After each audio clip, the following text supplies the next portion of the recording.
میں ڈاکٹر ہوں۔ کل میں ڈیوٹی پر مامور تھا کہ ایک خودکشی کا ایمرجنسی کیس آ گیا۔ خودکشی کرنے والی لڑکی کا نام منتبہ تھا اور میں نے اپنے 8 سالہ کیریئر اور گزری زندگی میں پہلی بار اتنی خوبصورت لڑکی دیکھی تھی۔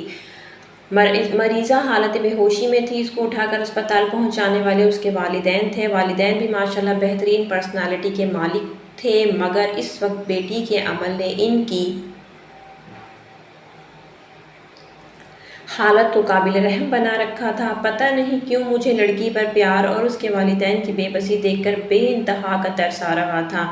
لڑکی کو آپریشن تھیٹر لایا گیا۔ آپریٹ کے بعد اس کو وارڈ میں منتقل کر دیا گیا تھا اور والدین کو بتا دیا گیا تھا کہ لڑکی کی حالت خطرے سے باہر ہے۔ لڑکی کی خیریت پتہ چلتے لڑکی کا والد غرباء میں کچھ تقسیم کرنے کے لیے نکل گیا تو لڑکی کی ماں نے مجھے بلوایا۔ مختصراً لڑکی کی ماں نے جو کہانی سنائی وہ کچھ یوں تھی۔ لڑکی کا نام منتبہ ہے اور منتبہ نے ٹیکسٹائل انجینئرنگ کر رکھی ہے۔ پڑھائی کے بعد تمام والدین کی طرح منتبہ کے والدین کی بھی خواہش تھی کہ وہ اپنی گھر کی ہو جائے، اس لیے انہوں نے منتبہ سے اس کی پسند کے متعلق پوچھا تو منتبہ نے مشرقی لڑکیوں کی طرح فیصلے کا اختیار ماں باپ کو دے دیا اور والدین نے منتبہ کے رشتے کی بات چلائی تو منتبہ کو دیکھنے کے لیے ایک فیملی آئی۔ لوازمات اور خدمات سے مستفید ہونے کے بعد عورتیں منتبہ کے کمرے میں آئیں۔ کسی نے منتبہ سے چل کر دکھانے کی فرمائش کی، کسی نے بولنے اور کسی نے منتبہ کے ہاتھ کی چائے پینے کی فرمائش کی۔ اس کے بعد اجازت لے کر چلے گئے اور چند دن بعد بنا کوئی بات بتائے رشتے سے انکار کر دیا۔ منتبہ کے لیے پہلی بار تھی جب وہ ریجیکٹ ہوئی اور ایک بار پھر منتبہ کو دیکھنے کے لیے فیملی آئی۔ انہوں نے بھی کھانے سے فارغ ہونے کے بعد منتبہ کے ہاتھ سے چائے پینے کی فرمائش کی اور چائے کے بعد اجازت چاہی۔ 3 دن انتظار میں رکھنے کے بعد یہ کہتے ہوئے انکار کر دیا لڑکی کو مہمان نوازی نہیں آتی کیونکہ اس نے لڑکے کی ماں کو ٹیبل سے اٹھا کر ہاتھ میں چائے پیش نہیں کی بلکہ عام مہمانوں کی طرح ٹیبل پر رکھ دی۔ اس انکار پر منتبہ کے ساتھ ساتھ اس کے والدین بھی اندر سے ٹوٹ پھوٹ گئے مگر اللہ کی رضا سمجھ کر صبر کر رہے۔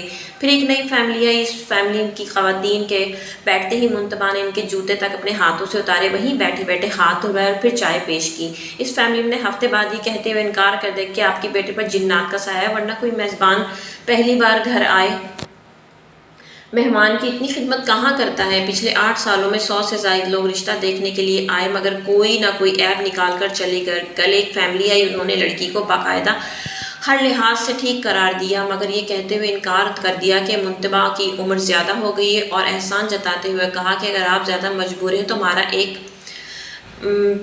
30 سالہ بیٹا ہے جس کی اپنی دکان ہے، اس کے لیے منتبہ قبول کر لیتے ہیں۔ اتنا کہتے ہوئے منتبہ کی ماں سسکیاں لے کر رونے لگی اور کہا کہ آپ بھی تو ماں ہیں، سوچیں ماں جتنی بھی مجبور ہو غیروں کے سامنے کیسے کہہ سکتی ہے، اور میری بیٹی کل سارا دن میرے سینے سے لگ کر روتی رہی ہے، کہتی رہی ہے ان لوگوں کے معیار تک آتے آتے تو میری عمر زیادہ ہو گئی ہے ماں، اور پھر نہ جانے کب اس دنیا کو الوداع کہنے کا فیصلہ کر لیا کیونکہ وہ کہتی تھی کہ میرا منحوس سایہ میری بہن کو بھی والدین کی دہلیز پر بوڑھا کر دے گا۔ میں ڈاکٹر نے منتبہ کی والدہ کو پانی پلایا، اتنے میں اس کا والد اور پیچھے وارڈ بوائے داخل ہو کر آ کر بتایا کہ منتبہ ہوش میں آ گئی ہے۔ منتبہ کی ماں بجلی کی تیزی سے وارڈ میں پہنچی، منتبہ کا سر اٹھا کر سینے سے لگا کر ڈاکٹر اور منتبہ کا والد ایک ساتھ کمرے میں داخل ہوئے۔ منتبہ ماں کو چھوڑ کر باپ کے گلے لگی اور سسکتے ہوئے کہا، بابا بیٹیاں بوجھ ہوتی ہیں، بابا آپ نے کیوں بچایا مجھے مرنے دیتے، میرا منحوس سایہ اس گھر سے نکلے گا تو گڑیا کی بھی شادی ہوگی، نہیں تو وہ بھی آپ کی دہلیز پر پڑی بوڑھی ہو جائے گی۔ منتبہ کا باپ چپ چاپ آنسو بہا رہا تھا۔ جب اس نے حالات آؤٹ آف کنٹرول ہوتے دیکھے تو منتبہ کو سکون اور انجیکشن دے دیا اور منتبہ کے والدین کو لے کر آفس میں آ گیا۔ میں نے منتبہ اور اس کی چھوٹی بہن کو اپنے دونوں بھائیوں کے لیے مانگ لیا اور منتبہ کے والدین کی آنکھیں اچانک برسنے لگیں مگر اس بار آنسو خوشی کے تھے۔ وہ میرے دونوں بھائی ڈاکٹر ہیں، میں ان کو اپنا فیصلہ سنا دیا تھا اور وہ قبول کر چکے ہیں۔ آخر میں آپ لوگوں سے التجا کرتا ہوں، آپ شادی عورت سے کر رہے ہوتے ہیں، حور سے نہیں۔ خدارا کسی کی بیٹی کو ریجیکٹ کرنے سے پہلے اس کی جگہ اپنی بیٹی رکھ کر سوچیں۔ میں ڈاکٹر ہونے کی حیثیت سے کہتا ہوں اگر عیب کے بنا ریجیکٹ کرنا ہو، لڑکیوں سے دگنی تعداد میں لڑکے ریجیکٹ ہوں، مجھ سے زیادہ دنیا کے کسی بھی فارم پر کوئی بھی بندہ بحث کر لے، میں ثابت کر دوں گا مرد بھی بے عیب عورت سے زیادہ ہیں۔ میں ہاتھ جوڑ کر خدا کا واسطہ دے کر التجا کرتا ہوں کسی کو بلا وجہ عیب زدہ کہہ کر ریجیکٹ نہ کرو۔